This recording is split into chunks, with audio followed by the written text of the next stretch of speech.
சும்மா கோயிலுக்கு வந்து வத்தி வாங்கி வச்சா நீ கிறிஸ்தவரா, நம்பிக்கையாளரா, அது ஒரு நல்ல அடையாளம் தான். ஆனால் அதைவிட முக்கியமாக உனக்கு ஆண்டவருடைய வார்த்தை தெரியுமா? என்னுடைய குரலில் விவிலியம் முழுவதும் இருக்கிறது.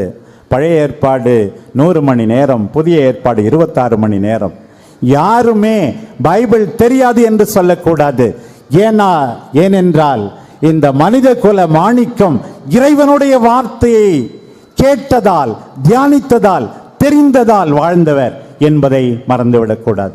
எனக்கு ஒரு ஆசை, இன்றைக்கு இந்த இறை வார்த்தையை கேட்கின்ற அத்தனை பேரும் ஒவ்வொரு நாளும் விவிலியத்தை வாசிக்க வேண்டும், ஒவ்வொரு நாளும் விவிலியத்தை கேட்கவாவது செய்ய வேண்டும் என்று எனக்கு ஆசை. பிரியமானவர்களே, விவிலியம் வாசிக்காதவர்கள் உண்மையாகவே நம்பிக்கையாளரே அல்ல.